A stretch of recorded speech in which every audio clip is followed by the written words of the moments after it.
Is Bangladesh entering a new era of freedom or a period of profound political uncertainty? In August 2024, mass student protests overthrew the country's long-standing leader.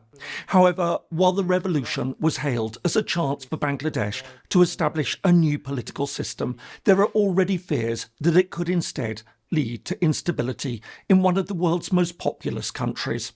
So, what lay behind the revolution, and why are concerns growing about what happens next? Hello and welcome. If you're new to the channel, my name is James Kerr-Lindsay, and here I take an informed look at international relations, conflict, security and statehood. Alongside conflicts, revolutions are some of the most disruptive events in international affairs.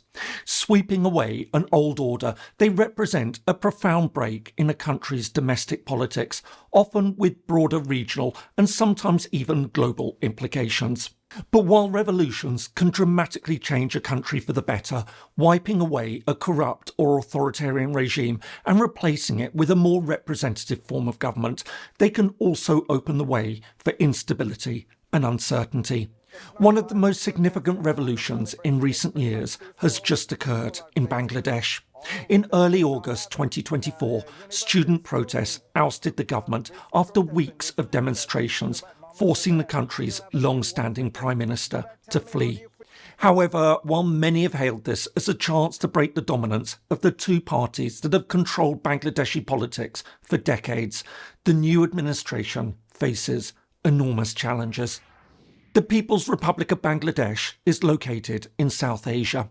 India borders it on three sides and Myanmar lies to its southeast. It also has an Indian Ocean coastline. In total, the country is around 150,000 square kilometres or nearly 60,000 square miles. Its population is around 170 million. This makes it the 8th most populous country in the world. Predominantly Bengali-speaking and Sunni Muslim, there are smaller ethno-linguistic groups as well as Hindu, Buddhist and Christian communities. Bangladesh has a long and rich history, stretching back thousands of years. Having been part of the Mughal Empire, which ruled India from the 16th century, Bengal, as the region was once known, was conquered by the East India Company in 1757, later becoming a part of British colonial India. However, as Britain prepared to depart in 1947, it decided to partition the subcontinent. The Hindu-dominated areas, which comprised most of the territory, would become part of the new Republic of India. Meanwhile, the two Muslim-dominated parts in the north would become a separate country, Pakistan. This would be divided into two geographically distinct regions, East and West Pakistan, lying over 1,500 kilometres or 1,000 miles apart from each other. From the start, East Pakistan was the junior partner in the new state. Although it was far more populous, political power was concentrated over in the west. This alienation was also underpinned by significant cultural, linguistic and economic differences between the two parts, with many in West Pakistan looking down on the Easterners. As discontent grew, a new political force emerged to represent the interests of the East, the Awami League. This became increasingly vocal under its leader, Sheikh Mujibur Rahman. In 1966, it launched the so-called Six-Point Movement. In addition to calling for a highly devolved system of federal government that would see almost all issues except for defence and foreign affairs handled by the Eastern and Western governments, it also demanded separate currencies for the two parts, financial autonomy for East Pakistan, and even the establishment of a separate military force over in the east. However, this was rejected by the political leaders in West Pakistan, who saw it as little more than a call for independence. As a result, tensions now began to grow. Matters eventually came to a head in 1970 when the Awami League won a massive victory in Pakistan's first national elections. Despite this clear mandate, the political leaders in West Pakistan refused to give up power. As a result, mass protests erupted in the east, and on the 25th of March 1971, the Pakistani military launched a violent crackdown. This in turn sparked a civil war, now widely known as the Bangladesh Liberation War. Over the following months, the situation rapidly deteriorated. As Pakistani forces fought to regain control of the East, using ever more brutal methods, an estimated 10 million Bengalis fled across the border into neighbouring India. Faced with an unmanageable influx of refugees, the Indian government eventually decided to intervene in December 1971.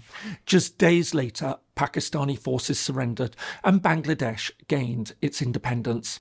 2 years later, Pakistan accepted its statehood, and in November 1974, Bangladesh joined the United Nations in what is widely considered the only genuinely successful case of unilateral secession in modern international relations.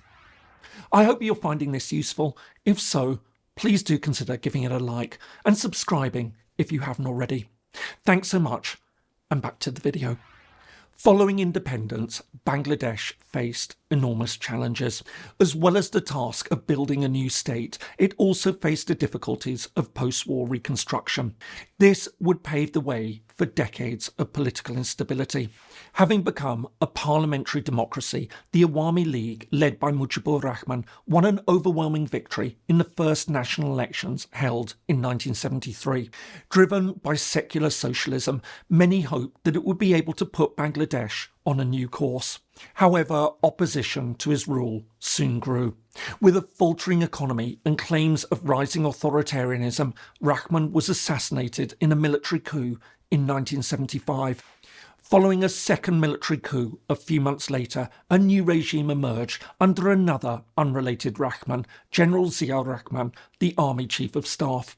Although he oversaw the return to civilian rule, he nevertheless remained in power, becoming president in 1977. Meanwhile, having set up the Bangladesh Nationalist Party, the BNP, he took the country in a more conservative and Islamic direction. However, this period came to an end in 1981 when he too was assassinated, leading to yet another military coup the following year. Although the constitution was reinstated in 1986, political tensions continued. In 1990, following widespread protests, the country's president stepped down and the BNP returned to power under Begum Khalida Zia, the widow of General Rahman. 5 years later, it was the turn of the Awami League to regain control, this time under Sheikh Hasina Wajid, the daughter of Sheikh Mujibur Rahman, the League's earlier leader. This lasted until 2001, when the BNP returned to power yet again under the leadership of Khalida Zia. This battle between the two parties, the BNP and the Awami League, led by their influential female leaders, would dominate Bangladesh's politics. However, as the contest between the two factions became increasingly bitter, they fell back on their nationalist credentials, outbidding each other to be seen as the protector of Bangladesh's fight for independence. All the while, the country continued to become ever more unstable and corrupt. In January 2007, amidst wrangling over new elections and growing political violence, the military once again stepped in, putting in place a caretaker administration. In December 2008, a new general election was held that saw Sheikh Hasina and the Awami League win an overwhelming victory, taking over 250 seats in the country's 300-seat parliament. But while the administration was praised for improving economic growth and a rise in living standards, seeing the country's GDP per person overtake both India and Pakistan, deeper problems nevertheless persisted. As well as high levels of income inequality, the country suffered huge levels of youth unemployment, especially amongst its growing numbers of university graduates. On top of this, concerns steadily grew about the erosion of the country's democracy, as the government was accused of increasing authoritarianism. This included suppressing the opposition, clamping down on the media and free speech, and committing human rights violations. So, what exactly sparked the country's revolution? In fact, it came from a rather unusual source. Following the Liberation War, Bangladesh introduced a quota system guaranteeing veterans a percentage of government jobs. Eventually, this was extended to their children and then their grandchildren, setting aside 30% of all civil service positions for fighters and their families. However, as the population grew, the quotas became increasingly despised, especially amongst students who found their career prospects now limited. In 2018, following widespread protests, the system was abolished. However, after an appeal by veterans, the country's High Court reinstated the system in June 2024. It was this that sparked renewed protests. But as the police cracked down, they resorted to ever more deadly force, killing hundreds of demonstrators. All this fed into further anger and resentment. And even though the Supreme Court eventually scaled back the quotas again, the situation continued to deteriorate. On the 5th of August, after 15 years in power, Sheikh Hasina stepped down and fled to India. In the aftermath of the revolution, and in a move widely welcomed in Bangladesh and abroad, a new interim government was quickly established under Muhammad Yunus, a Nobel Prize-winning economist famed for developing a microcredit system to help the poor. Pulling together support from opposition parties, including the BNP, he announced his intention to begin tackling many of the country's most pressing problems. Addressing the nation on the 11th of September, he announced reforms in 6 critical areas: the electoral system, police administration, the judiciary, anti-corruption, public administration, and the constitution. For all these reasons, the July Revolution, as it's come to be known, has already been hailed as a groundbreaking change for the country. Indeed, some have even called it the country's second independence. But is this really the case?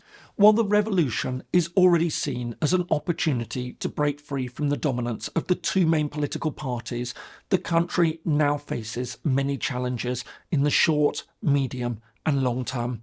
Most immediately, there have been growing concerns about the security situation in Bangladesh. Already there have been reprisal attacks against Awami League officers and senior members of the party. This raises worries about potential reconciliation. In addition, there are also fears that the revolution has opened the way for religious extremism to gain a stronger footing in the country. Widely seen to have been held in check under the Awami League's traditional secularism, reports emerged soon after the revolution that conservative religious factions were attacking minority Hindus. Although the allegations were played down by Yunus, many will fear the consequences of rising Islamist sentiment. Looking further ahead, there will also be questions about whether any new administration can really get to grips with the country's enormous political and economic problems. Observers have noted that there need to be fundamental reforms across many areas of governance. This includes overhauling the electoral system to break the power of the 2 dominant parties. If the administration fails to deliver on this, there are real fears that the traditional parties will be able to regain their footing, presenting themselves as the only forces capable of protecting the country. Likewise, steps will be needed to tackle the severe economic problems Bangladesh faces. This includes rising inflation and chronic youth unemployment, the cause that lay at the heart of the recent revolution. Meanwhile, looming on the horizon is a more deeply rooted problem that fundamentally threatens the country's existence over the coming decades. A quarter of Bangladesh lies less than 2 metres above sea level. Already prone to frequent severe flooding that affects tens of millions of people, it's widely recognised that Bangladesh is one of the countries particularly at risk from climate change. For all these reasons, while the overthrow of Sheikh Hasina has been widely hailed as a massive breakthrough for the country, potentially opening up a new chapter in democracy, Bangladesh nevertheless faces enormous challenges. More to the point, in a country with a long history of government overthrows, albeit usually led by the military, the question is whether this student-led revolution will really change anything. Will a new form of politics finally emerge, as many desperately hope, or will this latest overhaul eventually give way to a return to the 2-party politics of the past and business as usual? I hope you found that useful. If so, here's a playlist with some other videos looking at developments in South Asia, including neighbouring India and Pakistan. Thanks so much for watching, and see you in the next video.